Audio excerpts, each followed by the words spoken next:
나라와 권능과 영광이 영원히 아버지의 것입니다. 아멘. 말씀 낭독하시겠습니다. 여호와여, 주께서 나를 살펴보셨으므로 나를 아시나이다.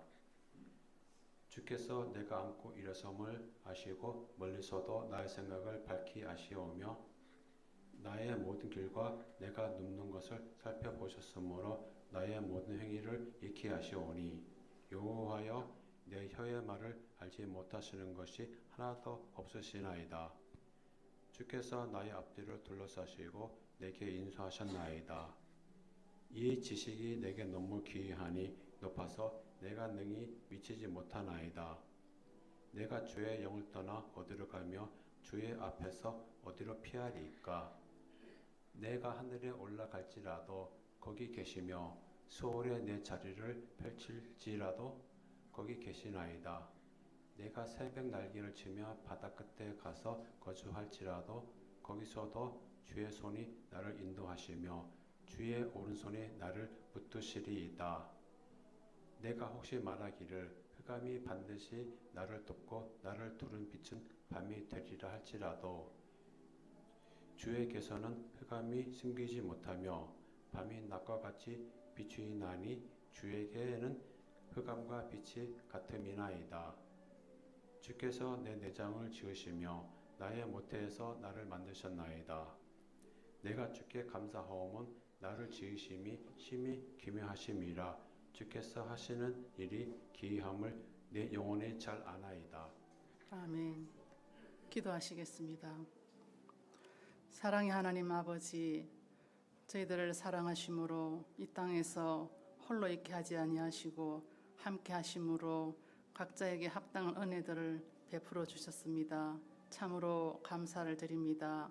저희들에게 갈 곳도 많고 해야 할 일도 많지만 이곳으로 인도하신 그 걸음 주님 복되게 하시고 이곳에 앉게 하신 주님의 그 뜻이 참으로 우리 인생의 복이 되게 하옵소서. 이 시간 저희들 홀로 혼자 오지 아니하고 함께 왔으며 또 빈손으로 오지 아니하고 마음과 또 주신 물질을 담아서 왔습니다. 기쁘게 받아주시고 합당하게 쓰실 줄 믿습니다. 오늘 저희에게 주시는 이 말씀이 영의 양식이 되게 뿐 아니라 우리의 삶을 새롭게 하는 귀한 능력의 말씀이 되도록 도와주시옵소서. 우리 주 예수 그리스도의 이름으로 기도하옵나이다. 아멘. 시편 139편 말씀은 다윗이 하나님을 체험하고 난 다음에 그 경험이 너무 놀랍고 신기해서 기록한 시입니다. 다윗의 시편 글이 참 많은데요. 특히 다윗이 하나님의 이미지를 이제 많이 그렸습니다. 특히 바위라든지 방패시다, 산성이시다, 이렇게 이제 비인격적인 이미지로 많이 표현했는데요. 오늘 이 139편에서는 특별하게 다른 것은 하나님을 인격적으로 아주 구체적으로 그렇게 하나님의 이미지를 그려주고 있다는 것입니다. 다윗이 하나님의 이미지를 인격적으로 그릴 수 있었던 것은 그가 그렇게 경험했다는 거잖아요. 하나님을 인격적으로 만났다는 표현입니다. 인격적인 만남이라는 것은 그 대중적인 만남이 아니라 하나님을 나하고 하나님하고 1대1로 그리고 직접적으로 만났다는 뜻입니다. 인격적인 만남은 그런 의미로 보시면 되겠습니다. 우리도 내 삶 속에서 하나님이 살아계시는 내 삶 속에 살아계시는 그 하나님을 인격적으로 만날 수 있는 그런 그 은혜가 넘치는 사람들이 될 수 있기를 바랍니다. 오늘 말씀에서 1절에서 6절까지 말씀을 같이 읽어보겠습니다. 여호와께서 주께서 나를 살펴보셨으므로 나를 아시나이다. 주께서 내가 앉고 일어섬을 아시고 멀리서도 나의 생각을 밝히 아시오며 나의 모든 길과 내가 눕는 것을 살펴보셨으므로 나의 모든 행위를 익히 아시오니 여호와여, 내 혀의 말을 알지 못하시는 것이 하나도 없으시니이다. 주께서 나의 앞뒤를 둘러싸시고 내게 안수하셨나이다. 이 지식이 내게 너무 기이하니 높아서 내가 능히 미치지 못하나이다. 주께서 나를 살펴주셨다. 주님이 나를 아신다. 나를 둘러싸시고 나를 안수하신다. 이런 표현들이 인격적인 표현입니다. 주께서 나를 살펴보셨다고 말씀하셨는데요. 살펴보신다는 그 낱말의 사전적 의미를 보시면은 관심을 가지고 자세히 보는 것을 살펴본다고 합니다. 주님이 우리 각자를 아주 관심을 가지고 자세히 보신다는 것입니다. 내가 앉고 일어서는 것, 눕는 것, 또 오늘 일과를 위해서 집을 나서는 것, 또 다 마치고 집으로 돌아오시는 것, 또 내가 하는 모든 말과 행동, 선택하는 그 모든 것들에 대해서 자세히 보신다는 겁니다. 더 나아가 내가 이런 말을 해야 되겠다. 내 심중에 생각하는 것까지도 다 보시고 아신다는 것입니다. 이게 살펴보신다는 뜻입니다. 그러니까 하나님은 우리의 모든 일거수일투족을 다 보신다는 것이에요. 지금도 보고 계시는 겁니다. 지금 내가 있는 이 공간에 같이 계시기 때문에 나를 보신다는 거예요. 이게 인격적인, 영으로서만 아니라 인격적으로 우리와 함께 계신다는 그런 의미와 그런 느낌으로 보시면 되겠습니다. 내 옆에 사람처럼 주님도 여기 이 공간에 같이 계셔요. 그리고 나를 지켜보십니다. 적어도 나를 볼 수 있는 그 시야의 거리에 두시고 나를 이제 보실 수 있다는 거죠. 지금 옆에 아니더라도 저쪽에 계셔서 나를 보실 수도 있는 거예요. 멀리서도 나를 보시고 내 생각을 아시는 분. 이것이 하나님의 우리에 대하신 일거수일투족을 살펴보시는 의미입니다. 예수님도 보셨는데요. 이 말씀처럼 그렇게 보셨어요. 예수님이 길을 가실 때 나다나엘이 무화과나무 아래 앉아 있는 것을 보셨습니다. 지나가는 길에 이런 사람도 보고 저런 사람도 보고 볼 수 있지 않습니까? 그런데 예수님이 이 나다나엘을 보실 때는 그냥 보신 것이 아니라 자세히 보셨던 것입니다.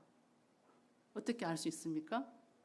내가 나다나엘을 보니까 그 마음에 간사한 것이 전혀 없더라. 이렇게 말씀하셨습니다. 그래서 살펴보신 거예요. 예수님이 우리가 보는 것 같이 다르십니다. 아주 살펴보셨기 때문에 다 알아봐 주신다는 거예요. 그게 이제 일거수일투족을 살펴보시는 하나님의 우리를 향하신 사랑입니다. 구약의 하나님과 이스라엘의 하나님은 조금 다릅니다. 이스라엘의 하나님은 구별된 특정한 장소에 계시는 하나님이셨습니다. 성막 안에 계시는 하나님, 언약궤 안에 계시는 하나님, 구름 가운데 임재하여 계시고 산 위에 임재하여 계시는 하나님, 그리고 손으로 지은 특별한 성전에 계시는 그런 전능하시고 거룩하신 하나님이셨습니다. 그렇기 때문에 그 하나님을 만나기 위해서는 내가 예물을 가지고 그 계시는 그곳으로 가서 거기 계시는 하나님을 만나야 했습니다. 이게 이제 구약의 그 백성들이 믿는 하나님 신앙입니다. 그런데 거기 가면 직접 만날 수 있느냐? 그렇지 않잖아요. 대제사장을 대제사장이 대신해서 하나님을 만나 주시지 않습니까? 이게 이제 구약 시대에 하나님을 만나는 그런 관계인데 왜 그렇게 되느냐 하면은 하나님의 이름은 야훼예요. 그들이 말하는 하나님의 이름은 하나님은 야훼라고 하셨어요. 그래서 이 하나님 이름을 함부로 부를 수 없기 때문에 야훼라는 이름의 첫 초성자만 따라서 한자 이렇게 따서 아도나이라고 쉽게 말해서 간접적으로 부른 거예요. 그렇게 이스라엘 백성들은 하나님과의 직접적인 관계는 없었고 인격적인, 그래서 이 말 다윗이 고백한 인격적인 관계는 아주 특별한 경험이었습니다. 너무도 놀라운 경험이었습니다. 내 일상 가운데 나 함께 계셔서 나를 다 보고 계시고 다 내 심정을 알고 계시는구나. 이 인격체로서의 하나님을 만난 것은 너무도 놀라웠습니다. 이런 만남이 다윗을 새롭게 했습니다. 충만하게 했습니다. 그래서 우리의 삶을 돌아보면은 새로운 것이 없는 그런 평범한 삶을 하루하루 살아가잖아요. 그렇죠? 1년이 후딱 지나갑니다. 뭐 특별한 일이 많이 있어서가 아니라 그냥 별로 뭐가 없는데도 1년이 지나가는 그런 평범한 일상을 지나왔습니다. 권태로운 시간들이 많았죠. 그런데 하나님이 느껴지지 않는 그런 일상이라면 어떻게 될까요? 우리의 신앙의 뿌리가 흔들립니다. 하나님이 느껴지지 않는 나의 일상은 세상은 안전하지 않다고 느껴져서 불안합니다. 그리고 의미가 없습니다. 살아갈 이유도 없습니다. 하나님이 느껴지지 않는 사람의 일상이 이렇게 되어진다는 것입니다. 그래서 우리가 일상 중에 예배자로 살아가기를 원하지만은 하나님이 지금 나와 함께 계신다는 이 느낌이 살아 있어야 되는데 이게 일어나지 않기 때문에 내 삶이 예배의 삶이 안 되는 것입니다. 그분이 안 계셔서가 아니라 내가 그분에 대한 인식과 함께 계심을 알지 못하기 때문에 내 삶이 하나님께 드려지지 않는 그런 인식을 하는 것, 생각을 하는 것입니다. 우리는 하나님께 참 무관심하고 무심하게 살아가고 있습니다. 그런데 말씀하셨던 것처럼 하나님은 나의 일거수일투족을 한순간도 놓치지 않고 살펴보시는 그런 하나님이신데 이제 우리도 그분을 그렇게 바라볼 수 있어야 한다는 것입니다. 그렇게 바라볼 뿐 아니라 하나님이 나를 그렇게 보고 계시구나. 이것까지 이제 볼 수 있어야 된다는 거죠. 저 사람이 나를 좋게 생각하는구나. 그 마음까지, 그 생각까지 내게 이렇게 전달될 수 있는 그런 하나님과의 만남이 필요합니다. 저 사람이 저기 있지? 저기 누가 있지? 그것 정도가 아니라 저 사람이 나를 관심 있게 보네? 저 사람이 나를 편안하게 이렇게 받아들이는 것 같네? 여기까지 이제 그 사람을 경험할 수 있는 것이 이 다윗이 지금 만나는 하나님 고백이에요. 쉽지 않습니다. 그 사람이 내 안에 온전히 들어와 있어야만 그 사람이 나를 보고 있구나. 이게 이제 느껴진다는 거죠. 이럴 때 주님과 동행하는 삶이 되는 것입니다. 그 사람을 그렇게 내가 받아들이고 이해가 되어질 때 그 사람과 내가 같이 있는 것입니다. 사람들은 말하지요. 하나님이 정말 그렇게 대수롭지 않은 그런 내 일상에 대해서 관심을 가지고 관여하시나? 그리고 내가 크게 심각하게 기도하지 않는 어떤 것에 대해서 주님이 응답하시는가? 이런 생각을 합니다. 그렇습니다. 그렇게 하십니다. 다윗이 이것을 알고는 이 지식이 너무 높고 또 그 나를 향하신 하나님의 그 바라보심이, 알아가심이 나에게는 그걸 아는 지식이 나한테는 너무 좋고 또 그분이 전지전능하시다는 분으로 이제 경험을 하는 거예요. 하나님은 놀라우시다. 이런 하나님을 이길 자가 누가 있느냐. 내가 비록 왕이고 모든 것을 가졌다 할지라도 모든 것을 아는 지혜자라고 할지라도 하나님이 모든 인생을 바라보시고 이해하시고 느끼시는 그 하나님과 견줄 수는 없다. 이걸 이제 경험을 하는 것입니다. 이런 경험은 이제 깊어지면은 하나님이 항상 내 옆에 계신다는 이런 경험이 깊어지면은 머물러 계시는구나, 나와 같이 살고 계시는구나 이렇게 다가온다는 거죠. 그런 경험에서 다윗이 고백합니다. 내가 하나님을 알고 보니까 그 누구도 하나님을 떠날 수도 없고 하나님을 피할 수도 없는 인생이구나. 그걸 그 다음에 깨닫습니다. 7절부터 12절 말씀까지 읽어보겠습니다. 내가 주의 영을 떠나 어디로 가며 주의 앞에서 어디로 피하리이까? 내가 하늘에 올라갈지라도 거기 계시며 수월에 내 자리를 펼지라도 거기 계시니라. 내가 새벽 날개를 치며 바다 끝에 가서 거주할지라도 거기서도 주의 손이 나를 인도하시며 주의 오른손이 나를 붙드시리이다. 내가 혹시 말하기를 흑암이 반드시 나를 덮고 나를 두른 빛은 밤이 되리라 할지라도 주에게서는 흑암이 숨기지 못하며 밤이 낮과 같이 비추이나니 주에게는 흑암과 빛이 같음이니이다. 태양이 지고 캄캄한 밤이 되면은 대부분 사람들은 무서움을 느낍니다. 제가 산중에 살 때 어떨 때는 저 혼자 있게 됩니다. 그 혼자 밤을 지낼 때도 있습니다. 또 기도하러 오시는 분들이 많이 계시는데요. 밤에 되게 무서워하십니다. 저도 그런 때는 어떤 때는요, 불 다 켜놓고 신발은 다 이렇게 막 그 현관에 다 이렇게 갖다 놓고 음악도 막 틀어놓고요. 그렇게 지냈던 적도 있었습니다. 그냥 무서움이 느껴질 때가 있습니다. 캄캄한 밤에는 나 혼자다. 아무도 나를 보지 못한다. 이렇게 생각할 수 있습니다. 그리고 하나님도 나를 보지 못하신다. 아마 나를 지금쯤 잊고 계실걸, 주무실걸, 이렇게 이제 혼자 있을 때, 밤에 그렇게 생각할 수 있다는 것입니다. 그래서 밤에는 나 혼자밖에 없다는 이런 생각이 들면서 유혹을 받기 쉽습니다.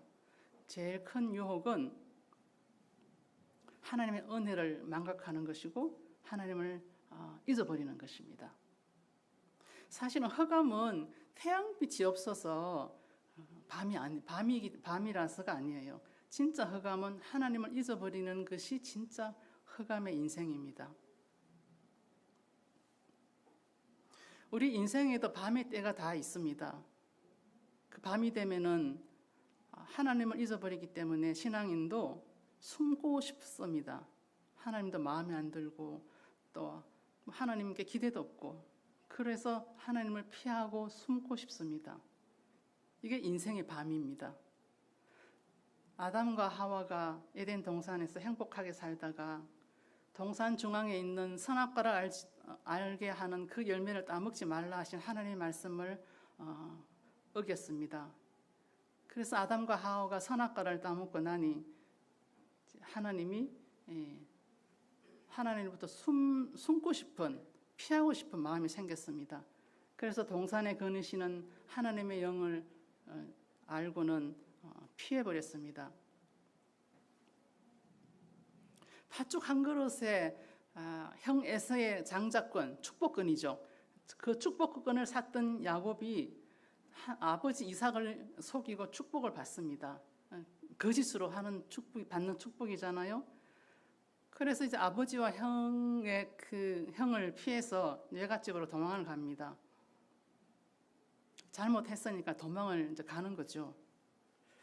여러분, 사람은 피할 수 있어도 하나님은 피할 수 없다는 것입니다. 또 사람은 나를 잊을 수 있어도 하나님은 나를 잊어버리지 않으십니다. 왜냐하면요, 하나님이 빛을 지으신 것처럼 어둠도 창조했다고 하셨고, 하나님이 내가 평안을 만드는 것도 내가 할 뿐 아니라 환난도 내가 창조한다, 짓는다, 그렇게 말씀하셨기 때문에 하나님을 피할 수 있는 밤은 없다는 겁니다. 흑암도 빛도 다 하나님 안에 있습니다.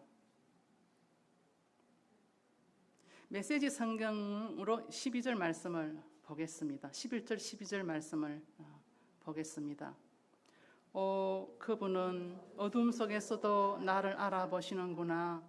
내가 밤중에도 빛 속에 잠겨 있구나. 주께는 어둠도 어둠이 아니니 밤과 낮, 어둠과 빛이 매 한 가지입니다. 그분은 어둠 속에서도 나를 알아보시는구나. 내가 밤중에도 빛 속에 잠겨 있구나. 나는 밤인 줄 알았는데 이 밤이 아니라 빛 가운데 밤이구나. 어둠이 진짜 어둠이 아니구나.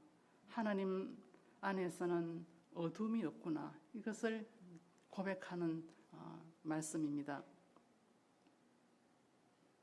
흑암 중에 우리는 하나님을 망각할 수밖에 없지만 그러나 하나님은 우리가 흑암 중에 있을 때 우리 인생을 깨워주시는 분이십니다.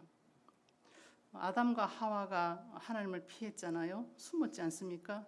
그때 하나님이 네가 어디 있느냐 불러내셨습니다. 야곱이 아버지를 피해서 외갓집으로 도망가는 그 가운데 베델이라는 곳에서 잠을 자게 됩니다.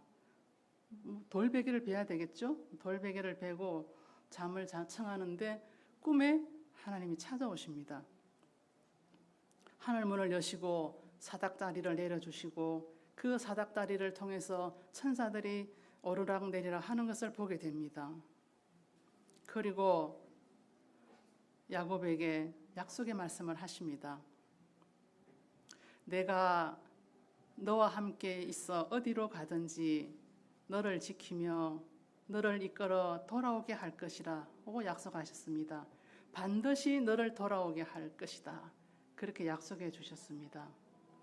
우리가 하나님을 잊고 그분을 피해 다닐지라도 그분은 우리를 다 보고 계시고 우리가 어둠 속에서 밝음을 깨달을 수 있도록 우리를 깨워주시는 분이십니다. 그런데요, 밤의 인생인데도 불구하고 밤에도 깨어있는 사람들이 있다는 거예요. 밤에. 어떤 사람일까요?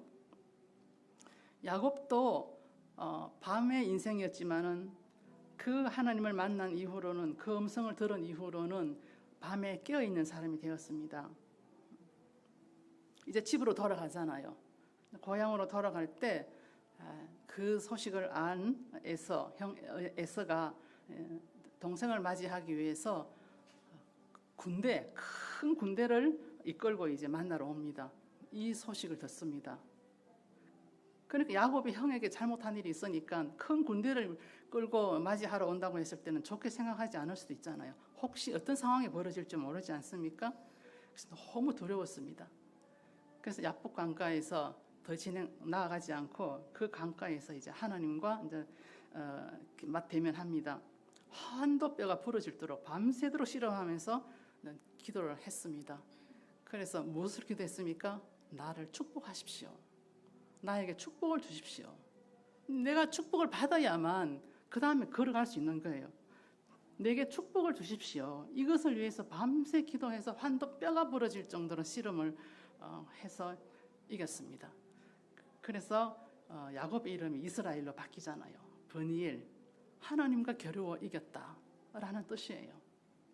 그리고 그 이스라엘로서 다시 돌아가서 새로운 인생을 이제 살게 됩니다. 또 밤에도 깨어 있던 사람이 있습니다.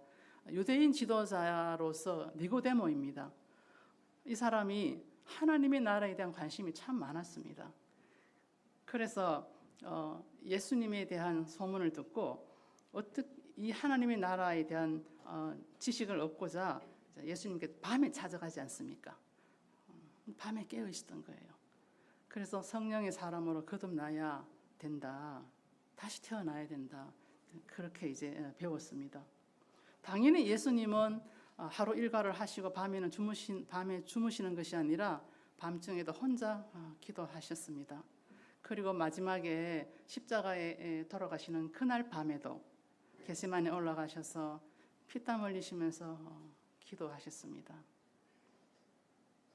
우리가 절박한 삶, 고난 가운데서도 깨어있는 삶을 살아갈 수 있다는 것입니다. 우리의 일상을 살펴보시는 하나님, 우리를 떠나지 아니하고 왜 이렇게 우리와 함께 계시면서 우리의 일거수일투족을 다 살펴보실까요?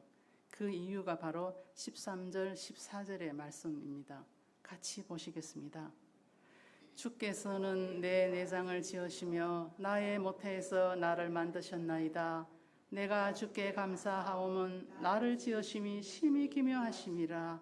주께서 하시는 일이 기이함을 내 영혼이 잘 아나이다.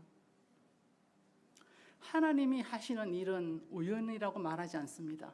저건 하나님 하셨지. 우연히 하셨지. 그거 말하지 않잖아, 그죠? 우리가 모르기 때문에 우연히 일어난 일이겠지 그렇게 생각합니다. 하나님이 하시는 일을 모르기 때문에 저건 우연히 일어난 일이야. 저거는 사람이 하는 일이야. 그렇게 생각합니다. 그런데 한 생명이 태어남의 이 사건은요, 사람의 일이 아니라는 것입니다. 하나님이 직접 생명을 만드시는 사건입니다. 이 땅에 태어나는 모든 생명은 하나님의 뜻을 따라서 그 모태에서 지음을 받았다는 것입니다. 주께서 지으신 내 생명인데 그분의 뜻이 담겨 있는 내 생명이라는 것입니다. 나의 태생이 사람의 일이 아니고 사람의 계획이 아니고 하나님의 뜻을 따라서 하나님이 직접 지으신 나의 생명이라는 것입니다. 다윗이 그것을 알았습니다. 주님이 내 오장육부를 지으시는 것을 봤습니다. 너무 그분의 솜씨와 그분의 사랑을 알고 나니까 이게 너무 신기로운 거예요. 그래서 하나님께 감사하지 않을 수 없다고 고백했습니다. 내가 주께 감사하오면 나를 지으심이 심히 기묘하심이라. 주께서 하시는 일이 기이함을 내 영혼이 잘 아나이다. 내가 주님께 감사드립니다. 우리는 태어남에 대해서, 인생에 대해서 금수저 인생이다, 흙수저 인생이다 그렇게 말하면서 비교하지 않습니까? 또 스스로 비교하면서 차별받는다고 그렇게 이제 생각합니다. 그런데요, 누구의 삶이든지 하나님 앞에 똑같이 펼쳐져 있다는 거예요. 그리고 똑같이 사랑받고 있다는 것입니다. 하나님이 창조하신 온 우주를 바라보면서 우리 각자 내 생명을, 나라는 한 사람을 바라보면 한 점이고 먼지 같아요. 정말 우주에서 지구를 봐도 그런데 또 지구 가운데 살아가고 있는 우리 자신을 바라보면은 정말 한 점에 불과하죠. 그럼에도 불구하고 하나님은 말씀하셨습니다. 온 세상과도 바꿀 수 없다. 그렇게 말씀하셨어요. 온 세상과도 바꿀 수가 없다. 천지하고도 바꿀 수 없는 나의 생명들이다. 너무나 고귀한 생명으로 주님이 말씀하셨습니다. 그렇기 때문에 우리 일상이 어떠하든지 나는 이 세상에 존재하는 것으로서 일상을 살아가는 그 자체로서 은혜의 사건이고 축복받을 일이라는 것입니다. 그 어떤 일보다 하나님이 우리에게 아름다운 일을 하신 것입니다. 우리가 태어나는 데 있어서 내가 태어나는 데 있어 내가 뭐 대가를 치른 것도 아니고 내가 노력한 것도 아닌 무상으로 주어진 선물이지 않습니까? 그렇기 때문에 우리는 감사할 수 있습니다. 나라는 존재에 대해서 또 주어진 나의 삶에 대해서 감사할 수 있다는 것입니다. 잊지 않고 나를 살펴주시고 알아주시는 그 주님. 왜냐하면 나를 지으신 그분은 나를 당신의 전부로 지으셨기 때문에 그렇습니다. 당신의 일부분이 아니라 나를 당신과 바꿀 수 있는 나를 당신의 전부로 지으셨기 때문에 우리를 끊임없이 떠나지 않고 살펴보시면서 관심을 가지고 자세히 보시면서 알아봐 주기도 하고 관여하시면서 내 인생을 이끌어 가시는 분이라는 것입니다. 이것이 일상 중에 만날 수 있는 하나님입니다. 그렇게 살고 계십니까?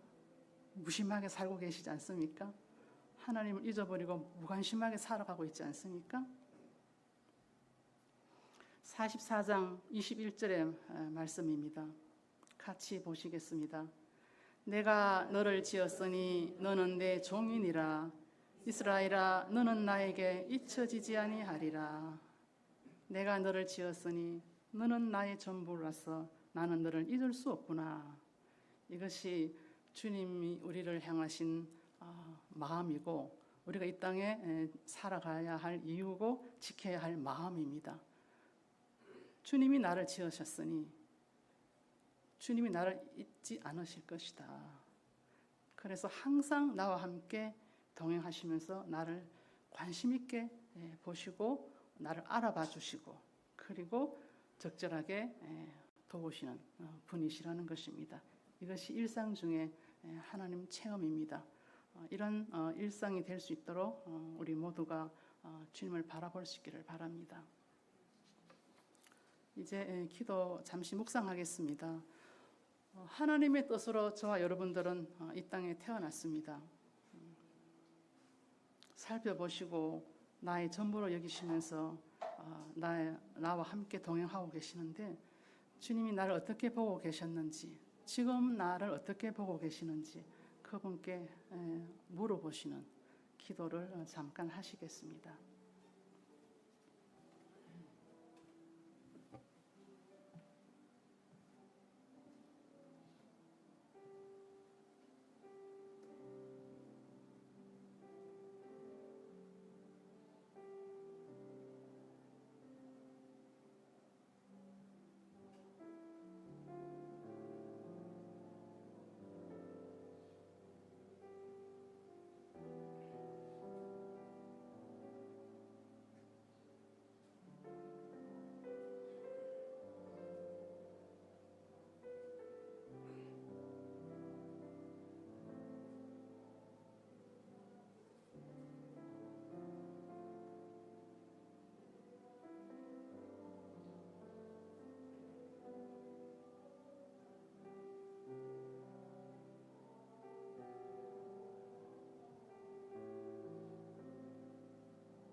주님, 저희는 하나님께서 주신 소소한 일상과 생명을 선물로 여기지 못했습니다.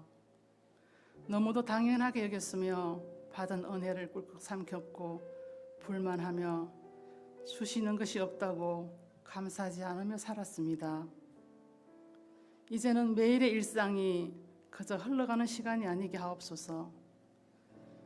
주님, 저희의 눈을 벗겨주시고 씻겨주셔서 보이는 것의 너머를 볼 수 있게 하시고 함께 계시는 주님을 느낄 수 있도록, 그래서 동행하는 삶이 될 수 있도록 저희들에게 복 주시기를 원하옵나이다. 우리의 일상이 하나님을 만나는 자리가 되어서 기쁨으로 이 자리로 돌아올 수 있는 저희가 되게 하옵소서. 예수 그리스도의 이름으로 기도드립니다. 아멘. 찬송하시겠습니다.